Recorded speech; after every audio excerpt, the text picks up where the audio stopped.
The moment I handed over my credit card, I knew I had officially lost my mind. $3,000 for a weekend, for a man I had never met. His face I had only seen in a carefully curated online portfolio filled with candid shots of him laughing at coffee shops, looking thoughtfully out of windows, and holding champagne flutes with the kind of casual elegance I had never possessed. His name was Jasper, and he was my last resort. The car pulled up to the address he had texted me, a sleek black town car that smelled like leather and expensive cologne I couldn't name. My hands were sweating against my phone as I watched him approach from the sidewalk. And, for one humiliating moment, I considered telling the driver to just keep going, to take me anywhere else, to let me disappear into the city and deal with the consequences later. But then he opened the door, and the winter air rushed in, and Jasper slid into the seat beside me like he had been doing it his whole life. "You must be Alara," he said, and his voice was warm. Not the polished, performative warmth I had expected from someone in his line of work, but something genuine underneath. "You look like you're about to jump out of a moving vehicle. Should I be offended?" I let out a breath I didn't know I had been holding. "I'm not jumping, yet." He smiled, and it reached his eyes. "Fair enough. We've got a 40-minute drive to the venue. Plenty of time for you to change your mind and abandon me at a gas station." I should have felt patronized. Instead, I felt seen.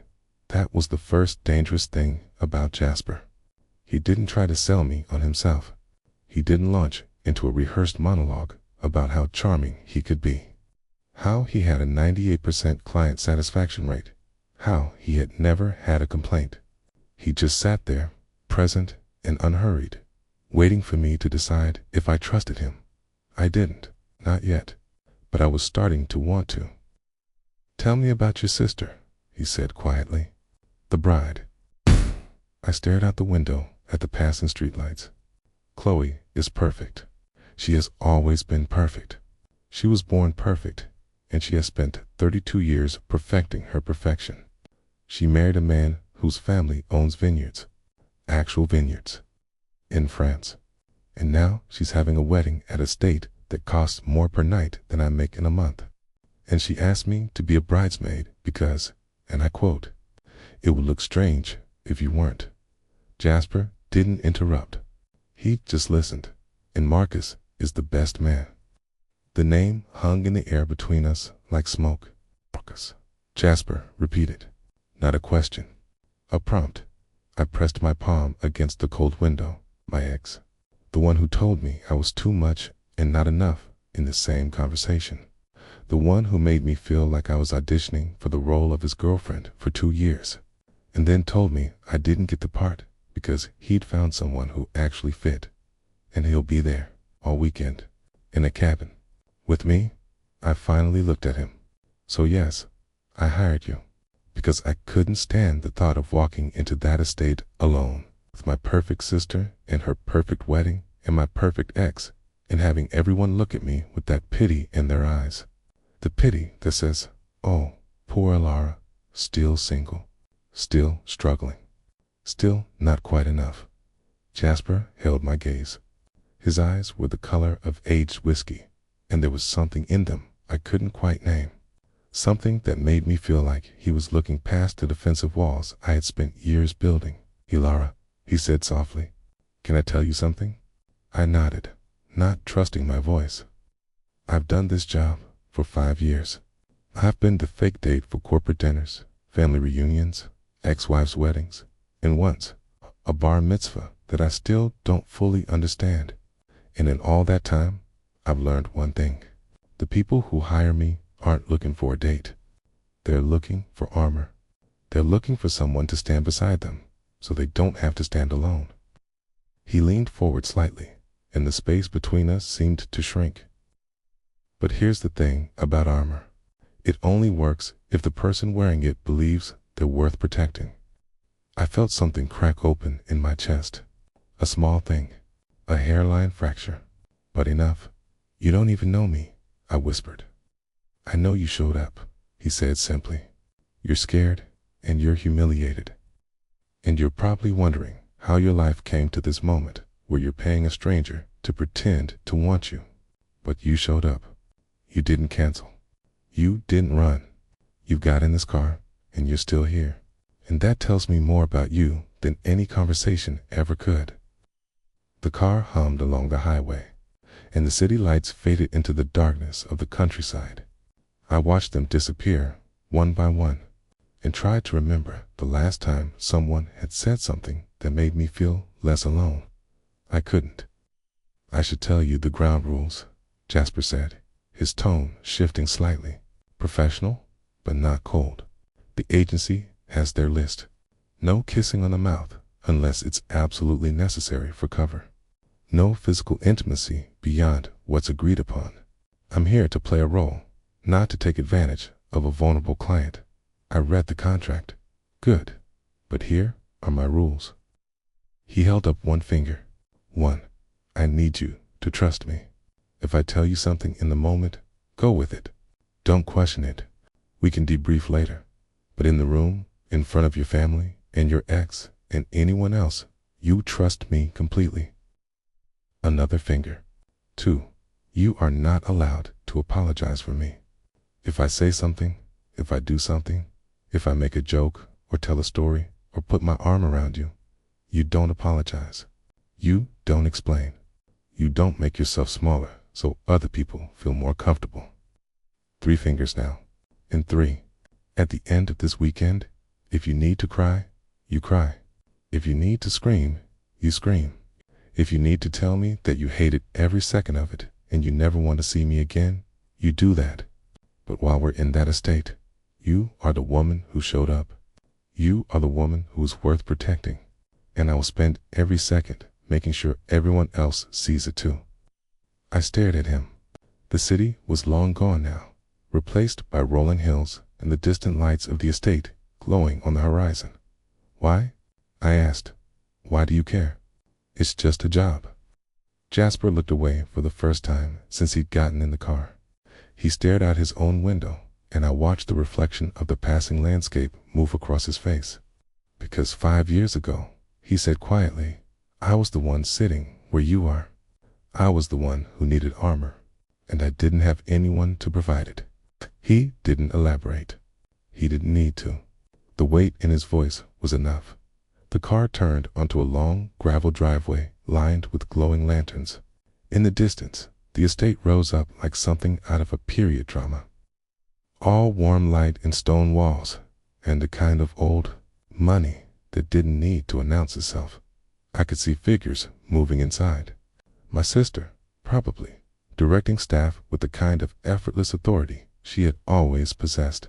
Her fiancé, laughing with his wealthy friends. And somewhere in there, Marcus, weighting my stomach, turned. Jasper must have noticed. He reached over and took my hand, his grip warm and steady and completely unexpected. "Breathe," he said. "We walk in together. We walk out together. And if anyone tries to make you feel small, they answer to me." I looked down at our joined hands, his fingers intertwined with mine like they belonged there. "You don't even know me," I said again. But this time it came out different, softer. He smiled, and there was something almost sad in it. "I know enough." The car stopped. The driver opened the door. Cold air rushed in, carrying the scent of wood smoke and winter flowers, and the faint, sickly sweetness of too much perfume. Jasper stepped out first, then turned and offered me his hand. And for the first time in 2 years, since Marcus had whispered his poison into my ear and walked away, I took someone's hand and let them help me stand. The estate loomed before us. Somewhere inside, my perfect sister waited. Somewhere inside, my toxic ex waited, but for the first time all night. I didn't feel like I was walking toward my own execution. I felt like I was walking toward something else, something I couldn't name yet, something that scared me almost as much as facing them alone. Jasper squeezed my hand once, a small reassurance, and we walked up the steps together.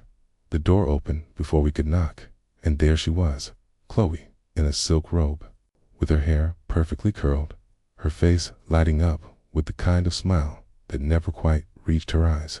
"Lara," she exclaimed, pulling me into a hug that was all performance and no warmth. "You made it. And this must be—" She pulled back, her gaze sliding to Jasper with obvious interest. "This is Jasper," I said, and my voice came out steadier than I expected. "My boyfriend." Chloe's eyebrows rose a fraction of an inch. "Boyfriend?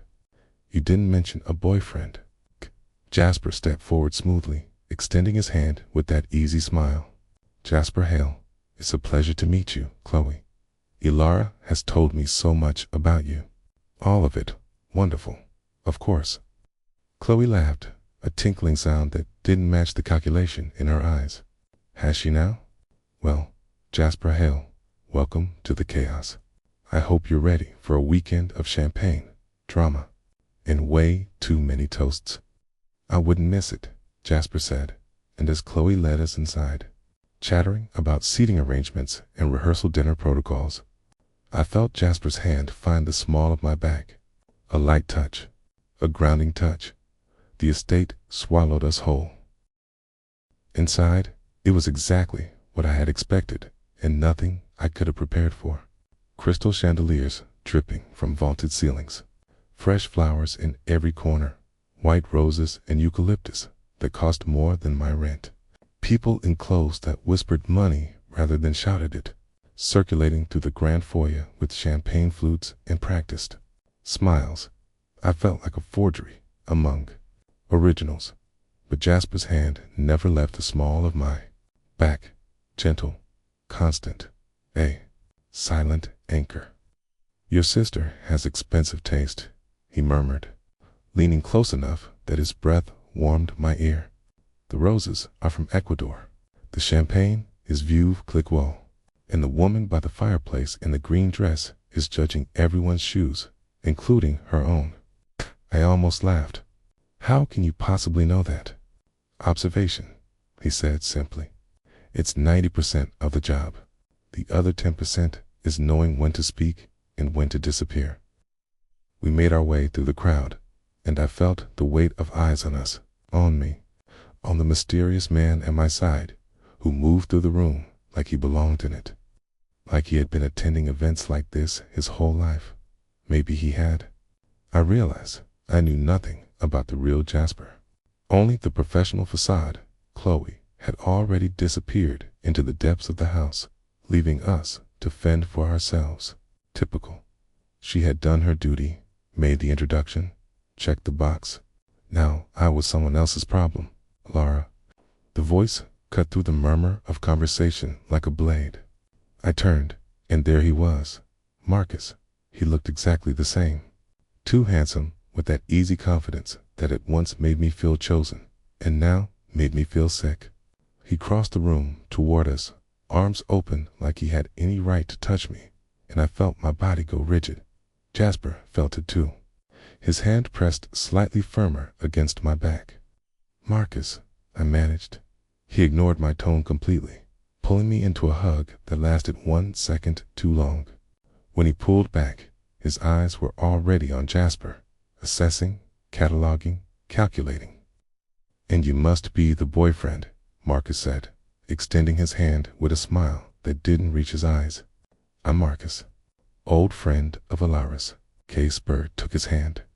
The handshake lasted a beat longer than necessary. "Jasper, I've heard a lot about you. All good, I hope." Marcus's smile widened, but there was something sharp behind it. "Interesting," Jasper corrected gently. "I've heard interesting things about you." The air between them crackled. I held my breath. Marcus laughed first, breaking the tension with practiced ease. "Well, I hope you're ready for a wild weekend. This family knows how to party. Ilara, remember the wedding in Cebu? When you fell into the pool, fully clothed?"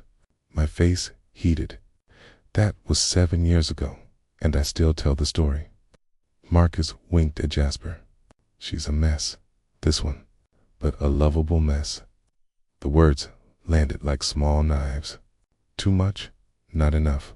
The same script he had always used, the one that made me feel like an amusing footnote in my own life. Jasper's arm slid around my waist, pulling me gently against his side. "She's perfect," he said, simply.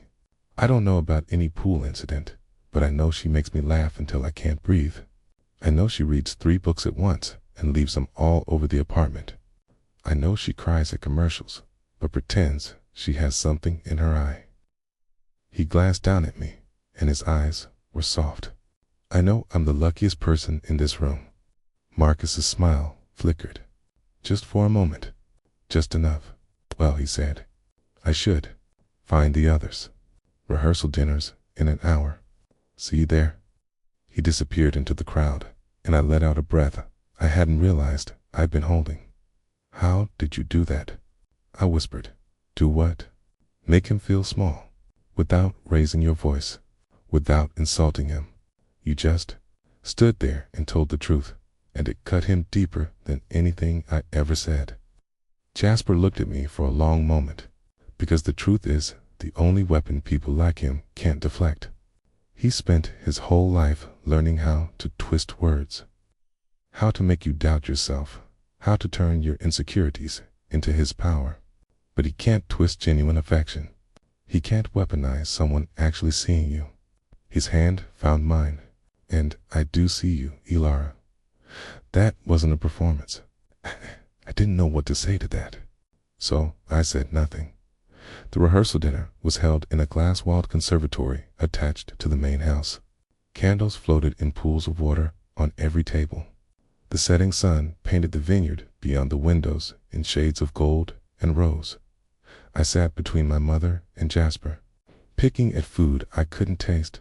My mother spent the first 30 minutes complaining about the seating arrangement.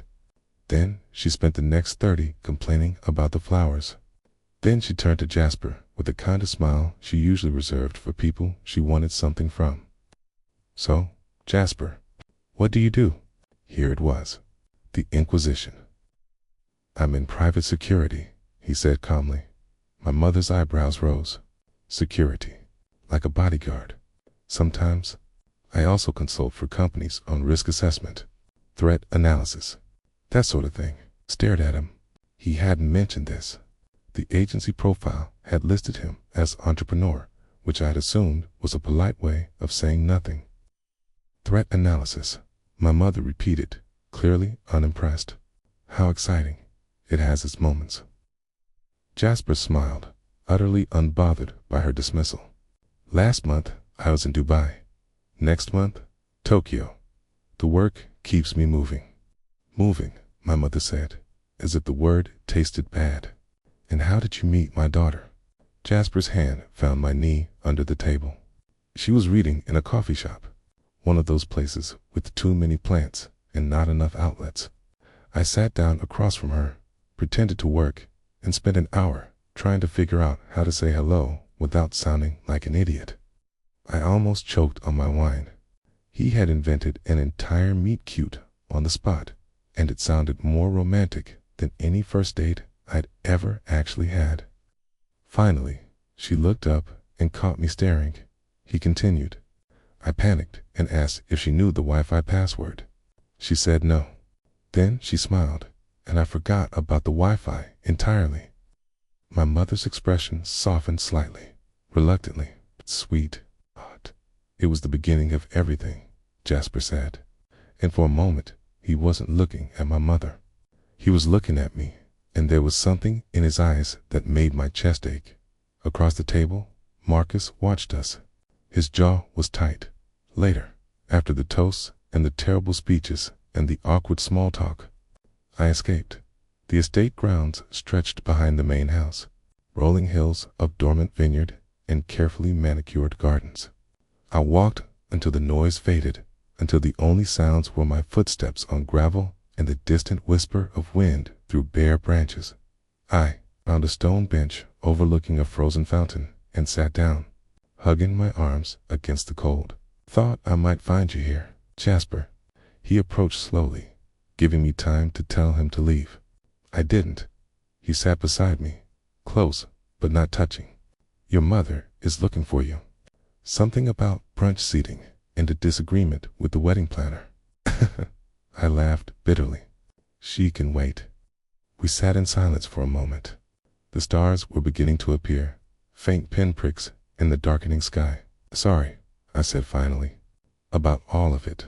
My mother, Marcus, this whole ridiculous weekend. You didn't sign up for this level of dysfunction. Jasper turned to look at me. Elara, I've been hired by people whose families make yours look like a therapy commercial. I've sat through dinners where grown adults threw food at each other. I've mediated arguments about inheritance that would make you lose faith in humanity entirely. He paused. Your family is fine. Your mother is predictable. Marcus is transparent. And you, he trailed off. What? You're the most real person in that room. His voice was quiet. Do you have any idea how rare that is? How exhausting it is to spend your life around people who perform every conversation, who calculate every compliment, who measure every word for maximum advantage. And then you walk in, and you're just, you, awkward and anxious and trying so hard to survive, and somehow, that makes you beautiful. I couldn't breathe. Jasper. I know this is a job. His voice was steady, but there was something beneath it. Something vulnerable. I know you paid for me to be here. I know there are rules, but I need you to understand something. When I said I see you, I meant it. Not as a client, not as an assignment, as you. He reached out and took my hand, his thumb tracing slow circles on my skin. And if nothing else comes from this weekend, I need you to remember that. You are not too much. You are not enough. You are exactly the woman who showed up tonight and held her own against people who have spent decades learning how to make others feel small. A tear slipped down my cheek. I didn't wipe it away. Why are you telling me this? Jasper was quiet for a long moment. When he spoke, his voice was barely above a whisper. Because 5 years ago, I was you. I was the one who needed someone to tell me I was enough, and no one did.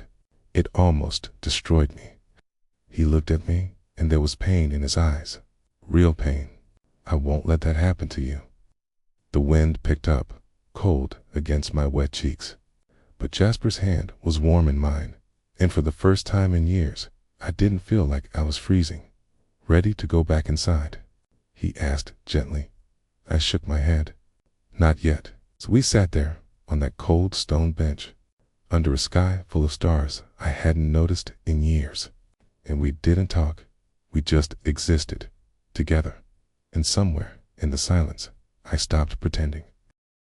When we finally walked back toward the house, hand in hand, I saw Marcus watching from a second-story window.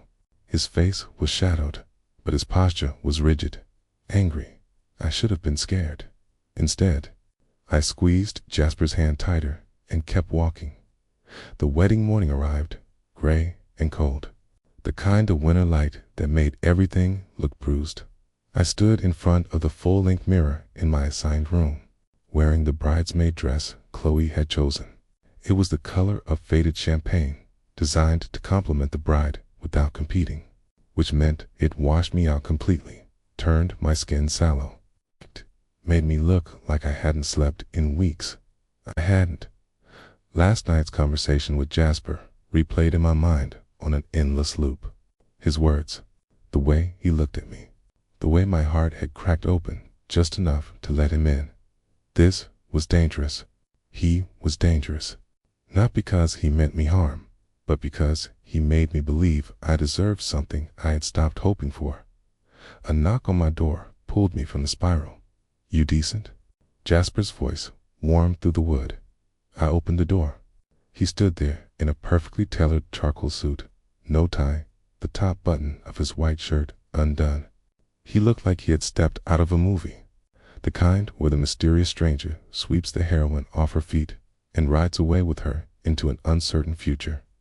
You clean up well, I managed. His eyes traveled over the dress, and something flickered in them, something that made my stomach flip. You look, he paused, searching for the right word. You look like you're about to face an army. I laughed, but it came out hollow. That bad? that real? Okay. He stepped into the room, closing the door behind him. How are you feeling? I turned back to the mirror, unable to meet his gaze. Like I'm wearing a costume. Like I'm about to walk into a play where everyone knows their lines except me. Jasper appeared behind me in the reflection, close but not touching. You know your lines. You've known them your whole life. The problem isn't that you don't know what to say. It's that you've been saying the wrong things to the wrong people. His hands settled on my shoulders, light but grounding. Today, you say nothing you don't mean. You smile at no one who hasn't earned it. And you remember that I'm right there, in the front row, watching. I met his eyes in the mirror. Why does that matter? Because someone should be watching. His voice dropped. Someone should see you. The real you. Not the version your family expects. Not the woman Marcus tried to break. Just you. The moment stretched between us, fragile and electric. Then my phone buzzed on the dresser. Chloe's name flashed on the screen. Duty calls, I whispered. Jasper squeezed my shoulders once, then let go. I'll be waiting, okay? The ceremony was held in the estate's chapel, a small stone building that smelled like old incense and fresh flowers. I stood at the altar with the other bridesmaids, holding a bouquet of white roses that trembled slightly in my grip. Chloe walked down the aisle like she had been born for this moment, because she had. Every step was measured, every glance perfectly timed, every smile calibrated for maximum emotional impact. She was a masterpiece of performance, okay? And everyone in that chapel was her audience, including Marcus. He stood across from me, positioned as best man, his eyes finding mine with unsettling frequency. Each time, that small smile played at the corners of his mouth, the smile that used to make me feel special, the smile I now recognize as the prelude to pain. The ceremony passed in a blur of vows and rings in the hollow echo of applause. Chloe kissed her husband. Everyone cried. I stood frozen, counting the seconds until I could breathe again. Then it was over, and the reception beckoned. The reception hall had been transformed into something out of a fairy tale.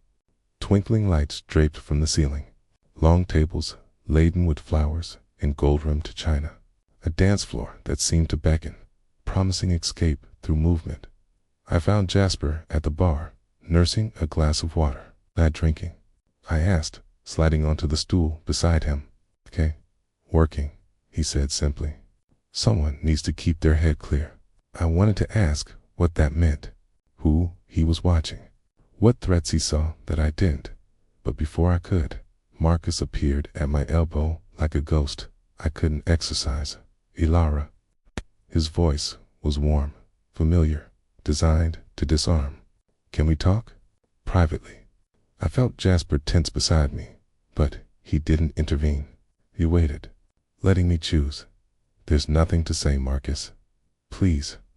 His eyes softened into something that almost looked like sincerity. 5 minutes. That's all I'm asking. Then I'll leave you alone forever. Forever. The word dangled like bait. I looked at Jasper. He gave a small nod, barely perceptible. Trust yourself, the nod said. I'll be here. It's 5 minutes. I agreed. Marcus led me away from the crowd, through a side door and onto a small terrace overlooking the frozen vineyard. The cold hit immediately, stealing my breath. You're freezing. He started to take off his jacket. Don't. My voice was sharp. Just say what you need to say. He stopped, let his hands fall. For a moment, he looked almost human, almost vulnerable. I was wrong, he said. About you, about us, about everything. I said nothing. I've spent 2 years regretting how I treated you, the things I said, the way I made you feel. He stepped closer, and I stepped back. He stopped. I was young, stupid. I didn't know what I had until it was gone. Marcus, let me finish. His voice cracked slightly. I see you with him, Jasper, and I see the way he looks at you. like you're something precious. And I hate it. Not because I want you back, though I do. God, I do, but because he gets to have what I threw away. The words landed hard. Not because I believed them, but because they were exactly what I had once wanted to hear. 2 years ago, this speech would have undone me now. Now, it just made me tired. You don't get to do this, I said quietly. You don't get to show up at my sister's wedding and whisper pretty apologies and expect me to fall apart. I did that once. I spent 2 years doing that, waiting for you to become the man you pretended to be. I've changed. Have you? I met his eyes. Or did you just get better at performing? Something flickered in his expression. Something ugly, quickly hidden. You always did think the worst of me. Okay. No, my voice was steady. I thought the best of you for far too long. That was my mistake.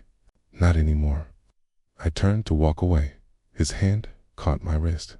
Not hard, not violent, just enough to stop me. Laura. Wait.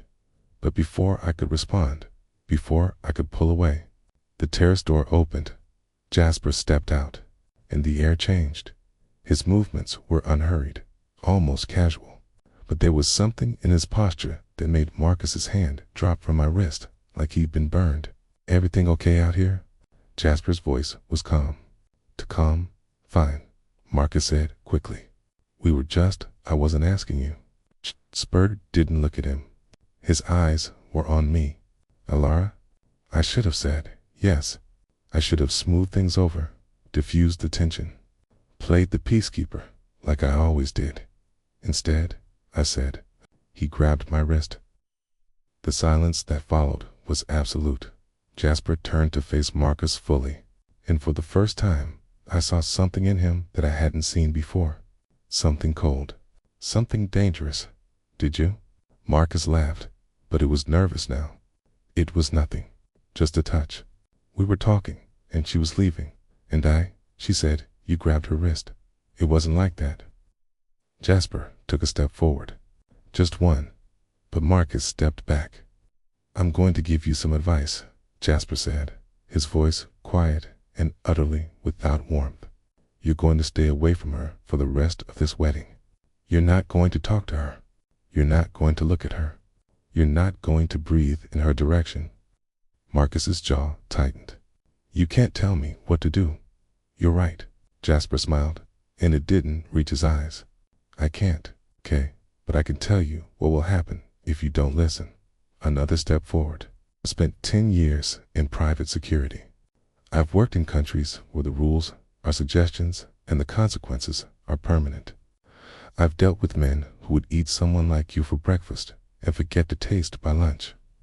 Marcus was pressed against the terrace railing now, so when I say stay away from her, it's not a threat.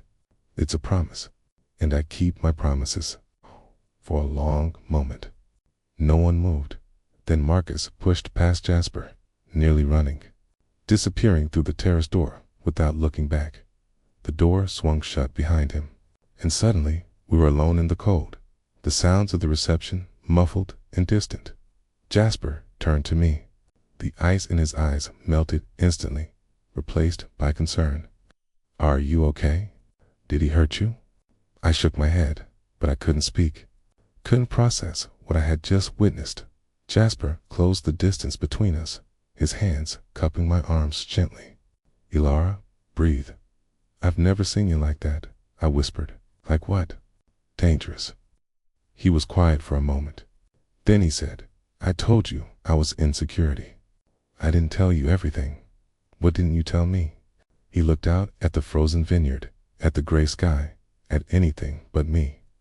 I wasn't always a consultant. I spent 8 years doing close protection in conflict zones.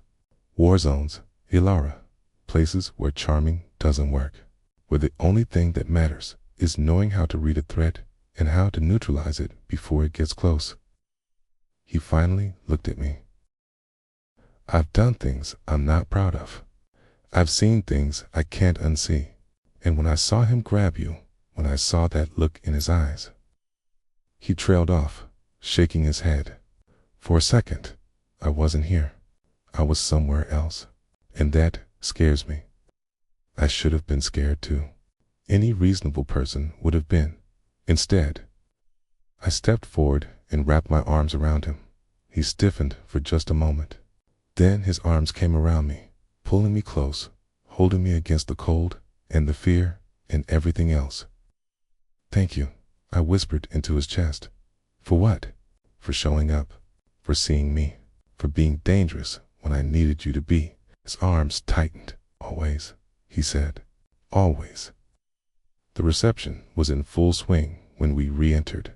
Laughter and music spilled through the hall.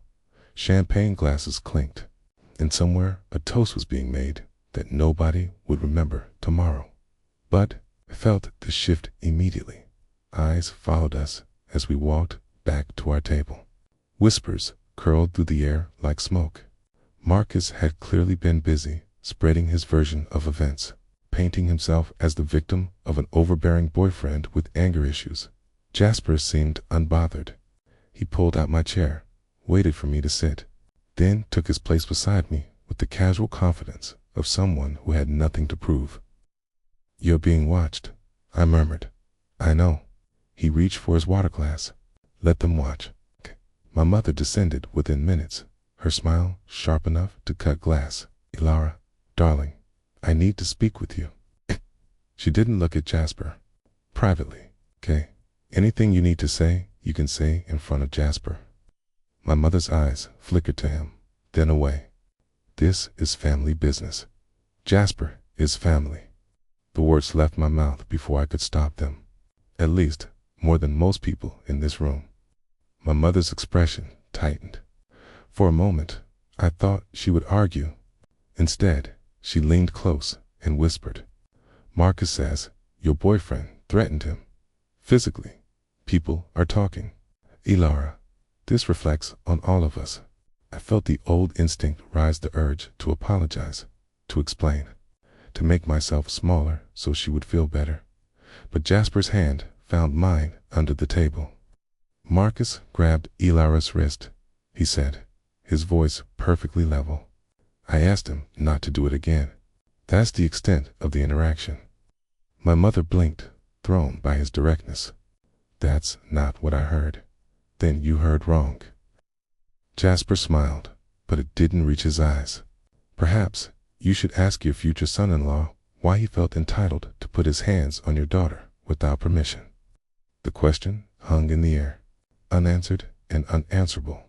My mother straightened, gathering the remnants of her composure. "We'll discuss this later. After the wedding."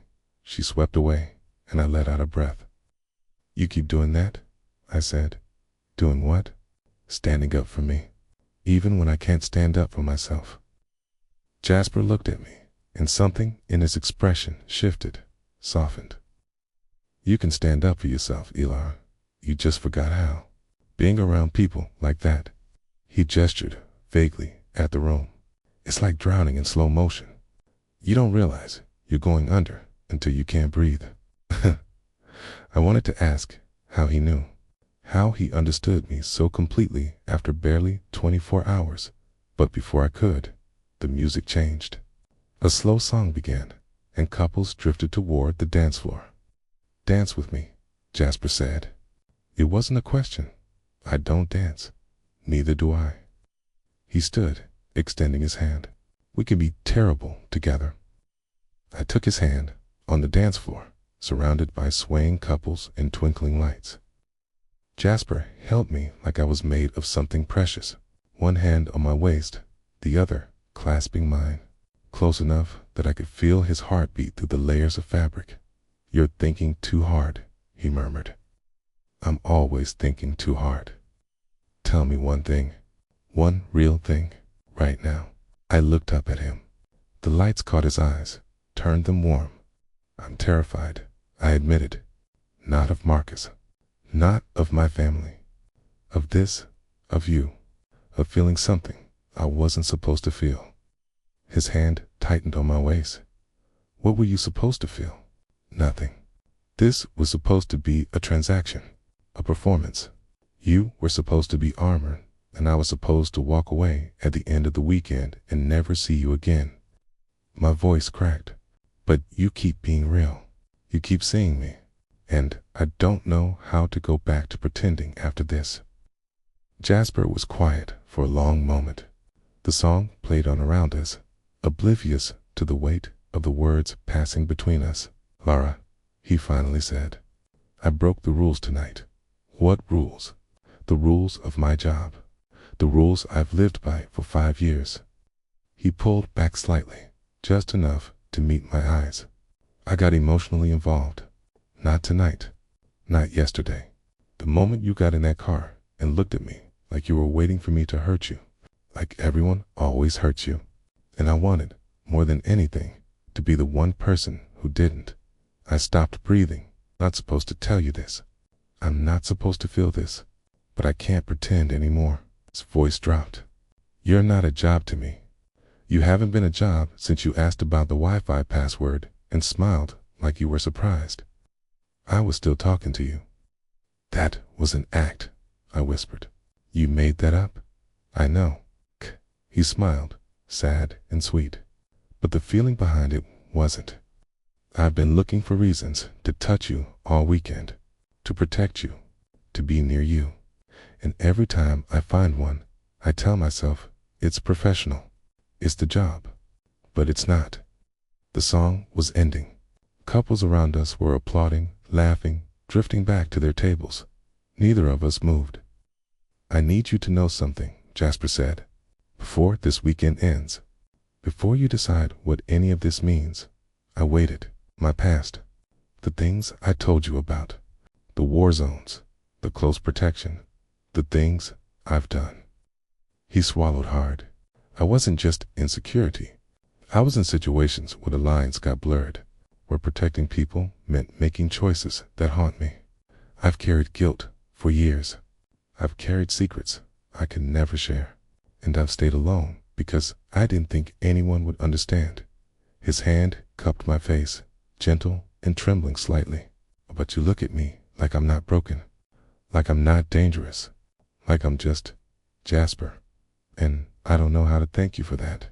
I don't know how to tell you that you've given me something I thought I'd lost forever. What? My voice was barely a breath. Hope. The word hung between us, fragile and immense. Then someone cleared their throat behind us. We turned.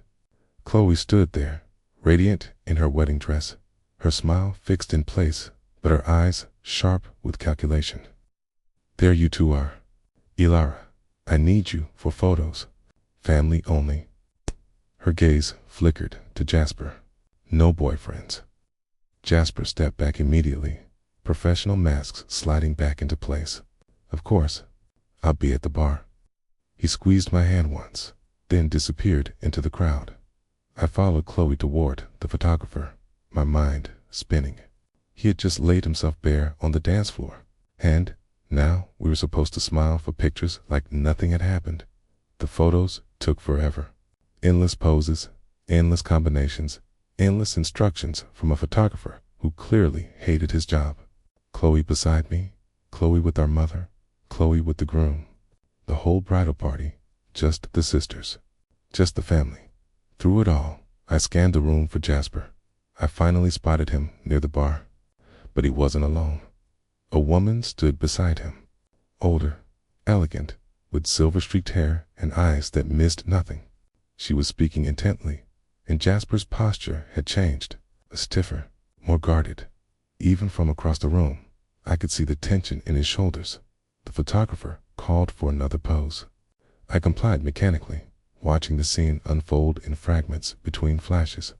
The woman touched Jasper's arm. He shook his head. She leaned closer, saying something that made him go completely still. Then she turned and walked away. Disappearing through a side door, Jasper stood frozen for a long moment. Then he looked up across the crowded room and found me.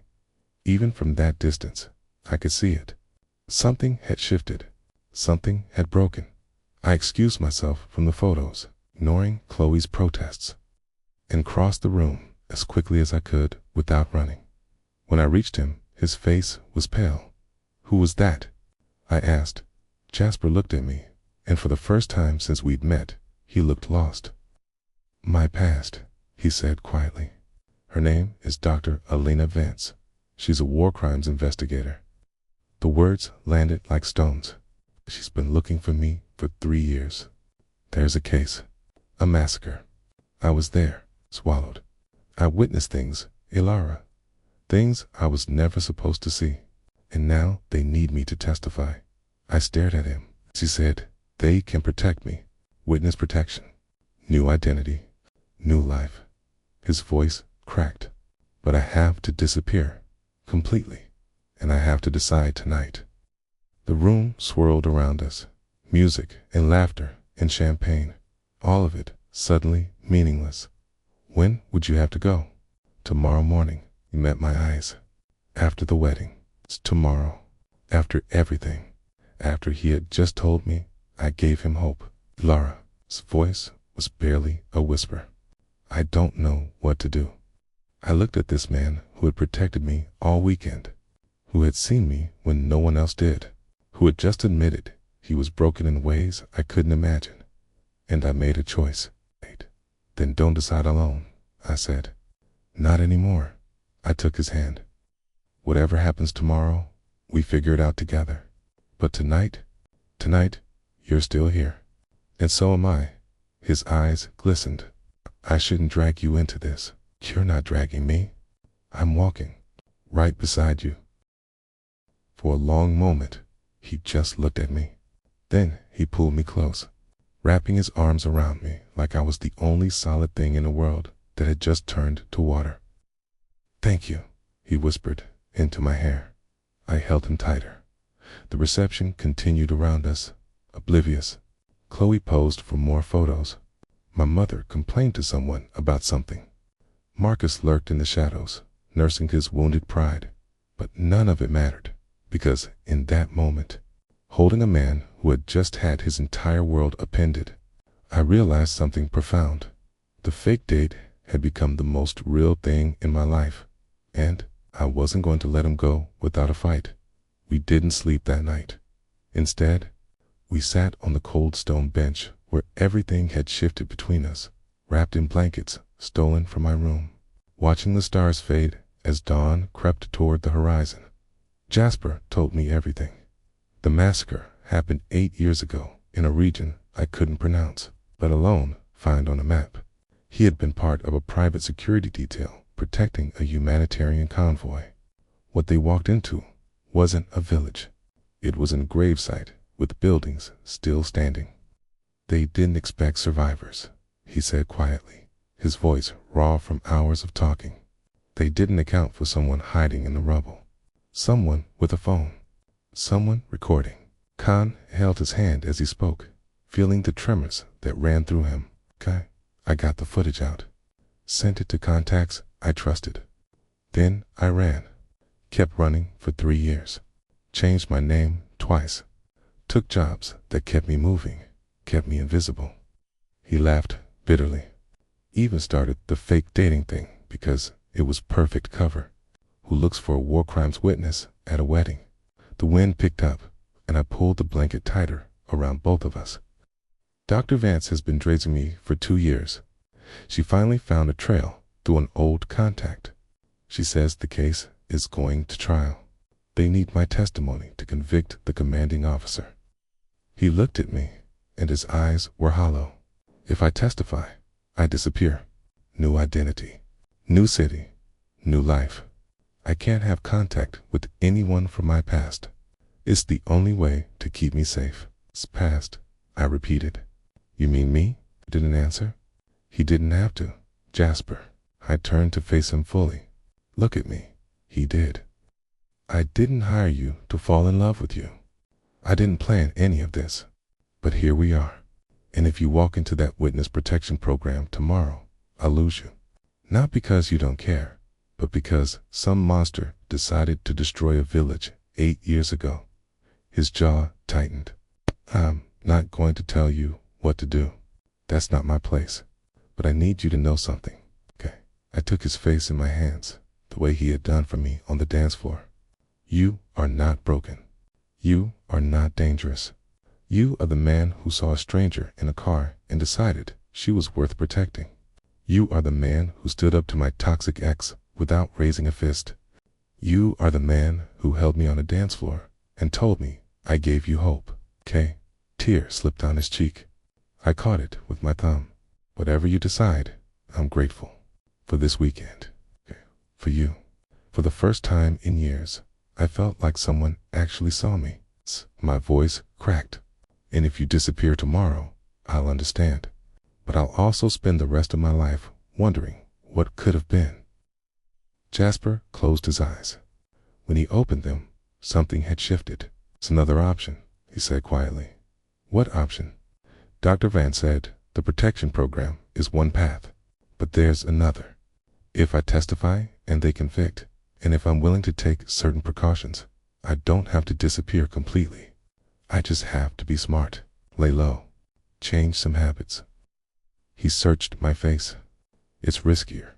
There's no guarantee, but it means I don't have to become someone else. My heart hammered. Why would you take that risk?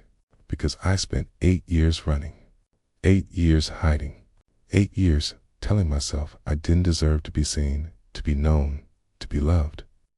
He took my hands, and then he looked at me like I was worth something, like I was just a man, not a witness, not a target, not a ghost. He pulled me closer. I don't want to be a ghost anymore, Ilara. I want to be here, with you, if you'll have me. The sun rose slowly, painting the vineyard in shades of gold and amber. We watched it together, hands intertwined, neither of us speaking. There was nothing left to say. The choice was made. The path was chosen. At 8 o'clock, Jasper's phone buzzed. Dr. Vance, he answered, listened, spoke in low tones I couldn't quite hear. Then he ended the call and turned to me. She's arranging protection for the testimony. Local police, federal oversight, the whole production. It's happening in 3 months. Until then, I stay with a friend in a secure location. He paused. I asked if I could bring someone. My breath caught. What did she say? She said it's unprecedented, highly irregular, potentially dangerous. A small smile played at his lips. Then she said she'd make it work. I launched myself at him, wrapping my arms around his neck, laughing and crying at the same time. This is insane, I whispered. We've known each other for 2 days. 3, he corrected. And I've known you my whole life. I just hadn't met you yet. The wedding brunch was a blur. Chloe found me afterward, pulling me aside with an expression I couldn't read. I heard about Marcus, she said quietly. What he did, what he's been saying. I braced myself for the usual dismissal, the usual defense of the golden boy. Instead, she said, I believe you. I stared at her. Marcus has always been charming, too charming. I saw the way he looked at you this weekend, the way he watched you. It reminded me of someone. She paused. Dad. The word landed like a punch. Our father spent years making Mom feel small, making us feel small, and we all pretended it wasn't happening because he was charming, because he was successful, because that's what families do. Her eyes glistened. I didn't protect you from Marcus because I never learned how to protect anyone, including myself. Chloe reached out and took my hand. I'm sorry for all of it, for every time I made you feel like you weren't enough, for every time I chose appearances over truth. She squeezed. You're my sister, and I'm proud of you. Not because of Jasper, not because of any of this, because you're still here. You're still fighting. You're still you. I didn't know what to say, so I just hugged her, really hugged her. For the first time in maybe ever, Jasper and I left the estate in the same town car that had brought us there. The city rose on the horizon as we drove, glass and steel and the promise of something new. He held my hand the entire way, thumb tracing slow circles on my skin. What happens now? I asked. Now, we find breakfast, somewhere with too many plants and not enough outlets. He smiled. Then we figured out the rest. The rest being, the rest being 3 months of hiding, followed by a trial, followed by whatever comes after. He looked at me. It won't be easy. It won't be safe. There will be days you regret ever getting in that car. I thought about it, about the risk, about the uncertainty, about the man beside me who had seen war and loss and still found room in his heart for a stranger who needed armor. I won't regret it, I said, not a single second. He lifted our joined hands and kissed my knuckles. When this is over, he said quietly, when the trial is done and the dust settles, I want to take you on a real date. The kind where I pick you up at your apartment and bring flowers and pretend I'm not terrified. Terrified of what? Of you. Oh, of this. Of how much it matters. He met my eyes. I've faced down men with guns. I've walked into places most people run from. But you scare me more than any of it. Because you make me want to stay. I leaned over and kissed him. Soft and slow and real. Good, I whispered against his lips. Then stay. The city swallowed us whole. But this time, I didn't feel lost. I felt found. The case would come. The danger would come. The months of hiding and waiting and wondering would come. But for now, there was this, a man who saw me. A future I hadn't planned. A love that started as a lie and became the only truth that mattered. Jasper squeezed my hand. Ready for whatever comes next? He asked. I looked out the window at the city rushing past. At the life waiting for us. At the uncertainty and the fear and the possibility. Then I looked at him. Ready? I said. And I meant it.